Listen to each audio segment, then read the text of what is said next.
Bismillahirrahmanirrahim. Innal hamdalillah nahmaduhu wa nasta'inuhu wa nastaghfiruh wa na'udzu billahi min shururi anfusina wa min sayyiati a'malina. May yahdihillahu fala mudilla lahu wa may yudlil fala hadiya lahu. Wa ashhadu an la ilaha illallah wahdahu la syarika lahu wa ashhadu anna Muhammadan abduhu wa rasuluh. Rabbi syrah li sadri wa yassir li amri wahlul 'uqdatam min lisani yafqahu qawli. Assalamualaikum warahmatullahi wabarakatuh. Tuan-tuan dan puan-puan yang dirahmati Allah sekalian, alhamdulillah dapat kita bertemu sekali lagi untuk kita membincangkan kitab Fiqh Sirah karangan Syekh Ramadan Al-Buti rahimahullah. Mudah-mudahan dalam bulan Ramadan yang penuh barakah, penuh rahmat, dan kita berada pada 10 malam yang terakhir. Mudah-mudahan Allah kurniakan kita malam Al-Qadar, malam yang lebih baik daripada 1000 bulan. Dan mudah-mudahan Allah terima segala doa-doa yang kita panjatkan, kita rafa'kan kepada Allah Subhanahu wa taala. Mudah-mudahan kita dipilih di antara mereka-mereka yang diampunkan segala dosa-dosa yang lepas. Dan mudah-mudahan Allah Subhanahu wa taala golongkan kita di kalangan mereka-mereka yang dirahmati dan diridai. Amin ya rabbal alamin. Jadi pada pertemuan kita pada kali ini, kita akan membincangkan topik baru, iaitu tentang tahun perkabungan. Tahun perkabungan. Dalam terjemahan ini dinamakan sebagai tahun perkabungan. Tapi lebih tepat sekali adalah tahun kesedihan. Amul Huzni. Tahun kesedihan. Dan kalau kita nak namakan sebagai perkabungan, perkabungan dalam pandangan Islam hanya dibenarkan untuk beberapa hari saja. Paling lama sekali 3 hari. Jadi kalaulah nak berkabung selama setahun tu adalah satu perkara yang agak tidak tepat. Jadi kalaulah kita nak terjemahnya adalah sepatutnya tahun kesedihan. Kerana ini adalah tahun yang sangat menyedihkan Nabi sallallahu alaihi wasallam. Lebih daripada cabaran-cabaran, ujian-ujian yang ditimpakan ke atas Nabi daripada puak-puak Quraisy ketika Nabi sallallahu alaihi wasallam berdakwah, cemohan-cemohan. Tetapi tahun ini berlaku peristiwa kematian mereka-mereka yang sangat dekat dan sangat Nabi sallallahu alaihi wasallam kasih dan cinta. Iaitu 2 insan yang istimewa. Pertama sekali adalah Abu Talib, pakcik Nabi sallallahu alaihi wasallam, dan kedua adalah Khadijah, isteri Nabi sallallahu alaihi wasallam. Jadi tahun kesedihan ini berlaku pada 10 tahun selepas Nabi sallallahu alaihi wasallam diangkat sebagai rasul. Di sini Syekh Ramadan Al-Buti mengatakan bahawa kemangkatan ataupun kewafatan Siti Khadijah, isteri Rasulullah sallallahu alaihi wasallam, dan Abu Talib bapa saudaranya di tahun ke-10 selepas kebangkitan dan pengutusan sebagai rasul merupakan saat yang paling pahit ditempuh oleh Rasulullah sallallahu alaihi wasallam. Dan Ibnu Sa'ad di antara ulama-ulama sejarah, dan biasanya kita akan rujuk kepada Ibnu Sa'ad dan juga kepada Ibnu Ishaq dan juga riwayat Al-Waqidi. Ini adalah di antara 3 ulama sejarah yang biasanya ulama-ulama akan merujuk kepada kitab-kitab mereka. Dan Ibnu Sa'ad adalah di antara kitab yang kitab riwayat-riwayatnya adalah lebih baik daripada riwayat Al-Waqidi. Ibnu Sa'ad menceritakan bahawa selepas sebulan 5 hari daripada kematian Khadijah, maka Abu Talib pula turut wafat. Di sini saya ingin menerangkan tentang khilaf ulama tentang siapa yang meninggal dahulu. Di sini mengikut Syekh Ramadan Al-Buti, menurut riwayat Ibnu Sa'ad, bahawa di sini Khadijah wafat dahulu. Selepas sebulan 5 hari kematian Khadijah, maka Abu Talib pula wafat. Tetapi ulama-ulama sejarah mengatakan bahawa yang wafat dahulu adalah Abu Talib. Dan mereka mengatakan bahawa Abu Talib wafat pada 10 tahun selepas kenabian, iaitu pada bulan Rajab. Dan kemudian Khadijah pula wafat pada beberapa bulan selepas kewafatan Abu Talib. Ada pula yang mengatakan beberapa hari. Dan ada pula yang mengatakan bahawa Khadijah wafat pada bulan Ramadan. Rajab, bulan Rajab, Sya'ban, Ramadan, iaitu lebih kurang 2 bulan selepas kewafatan Abu Talib. Jadi di sini satu demi satu, Abu Talib adalah pakcik Nabi SAW yang telah menjaga Nabi ketika dia masih kecil lagi.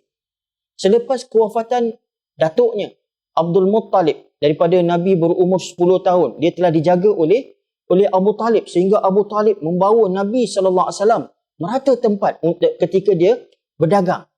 Dan apabila Nabi SAW menghadapi bermacam-macam ancaman daripada pihak Quraisy, maka Abu Talib memberikan perlindungan kepada Nabi SAW, sehingga kan Abu Talib sanggup untuk bersama-sama Nabi ketika dia diboikot. Diboikot dan dihentikan perniagaan-perniagaan bersama dengan pihak Quraisy ataupun puak-puak daripada luar. Selama 3 tahun, Abu Talib bersama dengan Nabi SAW, melindungi Nabi SAW. Tetapi pada akhir hayat dia, iaitu ketika Nabi SAW berumur 52 tahun. Daripada 10 tahun, 52 tahun, cuba bayangkan tuan-tuan dan puan-puan. Abu Talib bersama dengan Nabi menjaga anak buahnya selama lebih kurang 42 tahun. Dan akhirnya Abu Talib tidak beriman. Dan ulama-ulama Ahlussunnah wal Jamaah mengatakan bahawa Abu Talib mati dalam kekufuran. Tetapi ulama-ulama daripada kumpulan Syiah dan juga ada beberapa ulama-ulama Ahlussunnah yang mengatakan bahawa Abu Talib mati dalam keimanan. Dia beriman kepada Allah Subhanahu Wa Taala. Walaupun riwayat-riwayat ini bercanggah dengan fakta. Kerana ulama-ulama sejarah mengatakan apabila Abu Talib dekat kepada kematian, Nabi SAW datang bertemu dengan pakciknya Abu Talib dan mengajaknya dan memujuk pakciknya supaya memeluk agama Islam. Tetapi pembesar-pembesar Quraisy ketika itu mereka pun berumur datang dan mereka pun bersama dengan Abu Talib. Dan Nabi kata, wahai pakcikku, sebutlah la ilaha illallah dan aku akan menjadi penjamin kau di alam akhirat. Tetapi pakciknya tidak beriman. Tidak mengucap syahadah. Apabila pakcik dia meninggal, maka Nabi SAW merasa sangat-sangat sedih. Sangat-sangat menyesal. Dan kemudian Allah Subhanahu Wa Taala turunkan ayat Al-Quran yang berbunyi, innaka la tahdi man ahbabta walakinnallaha yahdi man yasha.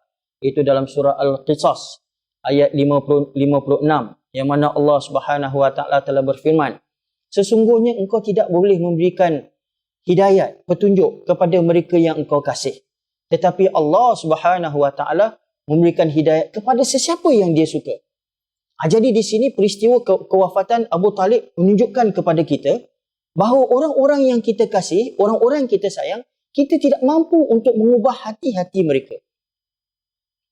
Begitu juga dengan Nabi, seorang Rasul, mendapat wahyu daripada Allah Subhanahu Wa Taala, dia tidak boleh mengubah hati pakciknya. Walaupun sepanjang kehidupan dia, pakciknya tahu tentang kejujuran Nabi SAW, sifat amanahnya, sifat baiknya. Apabila Nabi SAW diangkat sebagai Rasul, pakciknya tahu tentang kebenaran yang dibawa oleh Nabi SAW. Tetapi dia masih lagi tidak beriman.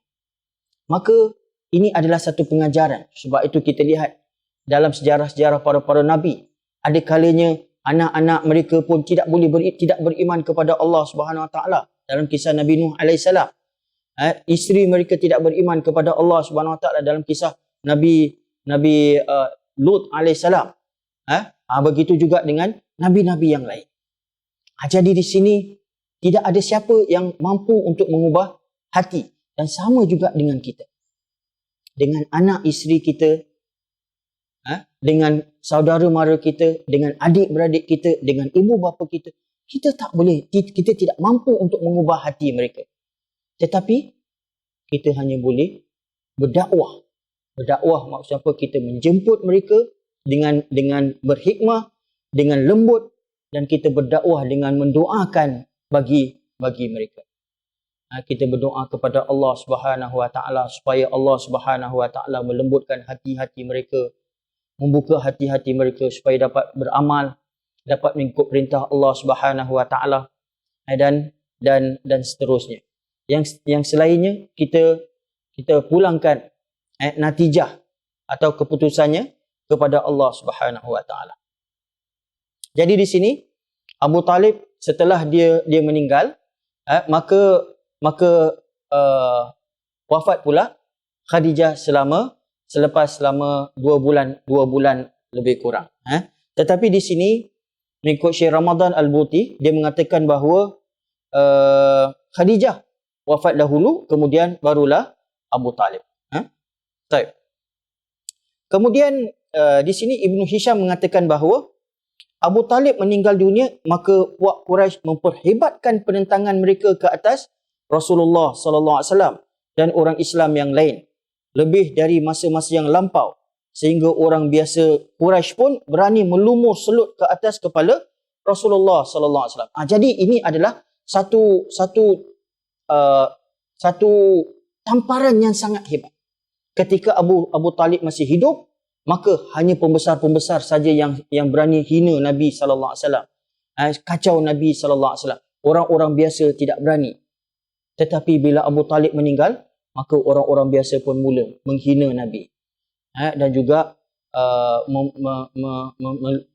menyusahkan kehidupan Nabi sallallahu alaihi wasallam. Jadi apabila 2 bulan selepas kewafatan Abu Talib, dan juga lagi satu perkara yang ingin saya kongsi di sini, iaitu apabila Abu Talib meninggal, maka Nabi sallallahu alaihi wasallam memerintahkan Ali radhiyallahu anhu, Ali anak kepada Abu Talib, supaya menguruskan jenazah. Jadi di sini satu kajian, satu kajian yang perlu kita dalami. Bagaimana kerana Abu Talib mati dalam kekufuran, maka dia sepatutnya dikebumikan mengikut adat-adat Quraisy, adat-adat Quraisy yang tidak beriman kepada Allah Subhanahu Wa Taala. Jadi bagaimana Sayyidina Ali menguruskan, ini satu kajian yang sepatutnya kita dalami untuk memahami bagaimana urusan-urusan di antara anak yang beriman tetapi bapaknya tidak beriman, ataupun sebaliknya. Tetapi yang jelas bahawa apabila ada keluarga yang tidak beriman tetapi keluarga-keluarga yang beriman, mereka boleh menghadiri jenazah mereka, memberikan takziah kepada ahli keluarga dan sebagainya. Baik. Kemudian di sini selepas berapa bulan, Khadijah pula meninggal dunia. Dan Khadijah, apabila maksudnya kehidupan Nabi sallallahu alaihi wasallam bersama Khadijah lebih kurang 27 tahun. 27 tahun.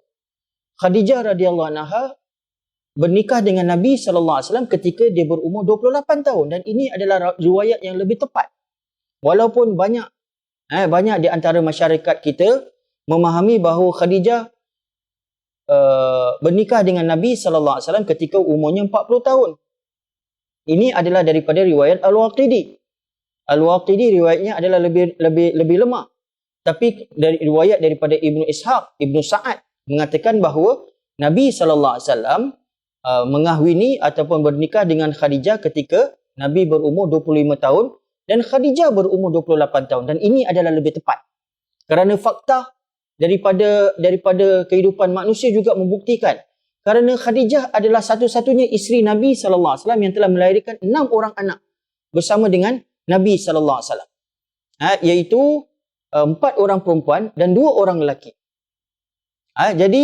Jadi kalaulah ulama-ulama sejarah mengatakan bahawa kalaulah umur Khadijah 40 tahun, maka agak payah untuk dia melahirkan 6 orang anak selepas umur 40 tahun.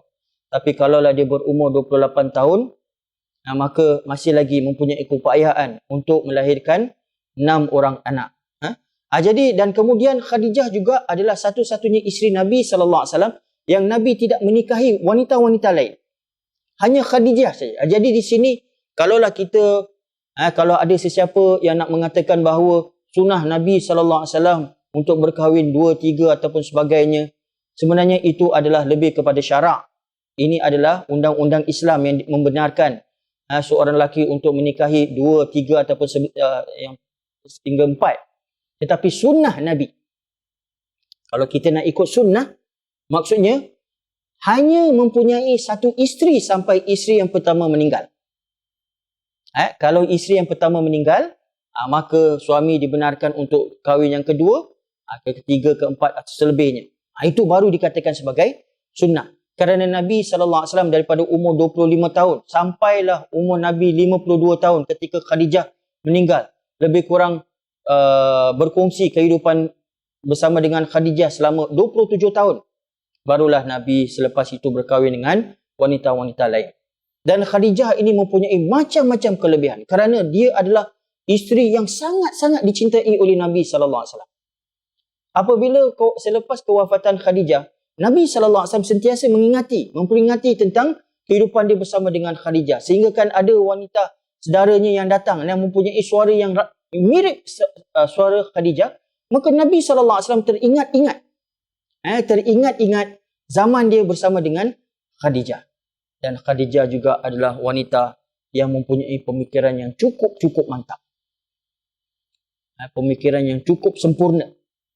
Nabi SAW telah bersabda dalam sepotong hadis. Dia berkata, kamulah minan nisa, ataupun dia kata, kamulah minan rijal kathir, wa kamulah minan nisa. Di antara lelaki yang sempurna ramai. Sempurna dalam segi pemikiran. Sempurna dalam segi kewarasan, kepimpinan dan sebagainya. Tetapi bagi empat wanita ni juga sempurna. Iaitu apa? Iaitu Maryam. Maryam bintu Imran. Maryam, anak kepada Imran. Aisyah, imratu Fir'aun. Aisyah, isteri kepada Fir'aun. Kemudian Khadijah bintu Khuwailid. Khadijah, isteri Nabi SAW. Dan Fatimah bintu Rasulullah SAW. Fatimah, anak kepada Nabi SAW. Ini kelebihan yang diberikan kepada Khadijah. Dan juga Khadijah pernah Jibril AS datang kepada Nabi SAW dan suruh Nabi supaya beri salam, sampaikan salam Allah SWT kepada Khadijah. Jadi bila Nabi SAW sampaikan salam Allah kepada Khadijah, maka Khadijah pun menjawab, Allahu wassalam, Allahu wassalam, dan wa alaika wa ala Jibril assalam. Ini adalah jawapan daripada Khadijah. Jadi di sini kita belajar daripada hadis ini, menyampaikan salam adalah sunnah, bukan sunnah Nabi SAW. Sunnah Allah SWT. Menunjukkan kecintaan kita kepada orang tadi. Jadi kalaulah kita mempunyai teman, kita mempunyai teman, sampaikan salam. Kalau kita tahu ada teman yang nak jumpa kawan ini, beritahu dia, sampaikan salam aku kepada si fulan. Ini menunjukkan kasih kita kepada orang tadi. Dan juga Khadijah adalah orang yang memberikan pengorbanan yang sangat banyak kepada Nabi. Memberikan harta dia untuk memperjuangkan, digunakan untuk menyebarkan Islam, untuk melindungi Nabi SAW, sehingga seluruh harta Nabi SAW diberikan untuk ke jalan Allah Subhanahu Wa Taala. Dan di sini Syekh Ramadan Al-Buti dia mengatakan bahawa Rasulullah SAW menamakan tahun kematian Khadijah dan Abu Talib dengan tahun duka cita.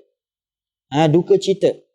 Lantaran penentangan dan penyiksaan kaum Quraisy terhadap Islam dan Muslimin terlalu sangat lebih daripada tahun-tahun yang silap. Tahun-tahun yang silap. Jadi di sini selepas ini Syekh Ramadan Al-Buti pula menceritakan pula tentang pengajaran dan renungan. Tauladan yang boleh diambil daripada peristiwa kewafatan Abu Talib dan juga Khadijah. Kerana daripada kewafatan Abu Talib dan Khadijah, Allah Subhanahu Wa Taala menjadikan ini adalah satu persiapan untuk menegakkan daulah Islam, membentuk satu negara Islam. Kerana kalaulah dua orang ini tidak wafat, maka Nabi SAW akan duduk di Mekah lagi untuk menyebarkan Islam. Tetapi ini adalah satu perancangan Allah Subhanahu Wa Taala untuk membawa satu perkara yang lebih besar lagi. Jadi ini satu pengajian kepada kita bahawa mungkin datang satu peristiwa yang sangat-sangat menyedihkan kita, sangat-sangat mengecewakan kita. Mungkin ada hikmah di sebalik peristiwa ini. Ini yang berlaku kepada diri Nabi sallallahu alaihi wasallam. Kerana selepas kewafatan Abu Talib, selepas kewafatan Khadijah, Allah Subhanahu wa taala, kita akan bincangkan selepas ini, Allah Subhanahu wa taala angkat Nabi sallallahu alaihi wasallam ke langit untuk menenangkan, untuk menggembirakan hati Nabi sallallahu alaihi wasallam. Dan kemudian selepas itu mulalah Nabi sallallahu alaihi wasallam berhijrah ke Madinah. Jadi kesedihan ini adalah satu kebaikan. Ada maslahat. Ada maslahat daripada peristiwa sedih. Jadi kalaulah ada perkara-perkara yang menjadikan kita dalam kehidupan kita, janganlah kita berduka cita yang amat sangat. Segala apa yang berlaku ke atas diri kita, ada dia punya sebab-sebab, ada dia punya hikmah-hikmah, ada dia punya pengajaran-pengajaran. Allah Subhanahu wa taala lebih mengetahui tentang kehidupan kita. Jadi ini adalah di antara perkara-perkara yang dapat saya kongsikan pada pertemuan kita yang singkat ini, iaitu tentang tahun kesedihan. Dan ini juga menunjukkan bahawa mereka-mereka yang kita kasihi, satu hari juga mereka akan meninggalkan kita.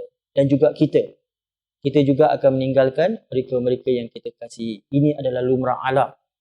Setiap daripada kita mempunyai masa-masa yang tertentu di permukaan bumi ini. Jadi kita harus menerima bahawa segala-galanya yang ada dalam kehidupan kita adalah pinjaman Allah Subhanahu wa taala. Dan kita cuma berdoa. Semoga Allah Subhanahu wa taala akan kumpulkan kita bersama dengan mereka yang kita kasih di alam akhirat, di dalam syurga. Kerana Nabi sallallahu alaihi wasallam telah bersabda, al-mar'u ma'a man ahab. Seseorang akan bersama dengan mereka yang dia kasihi.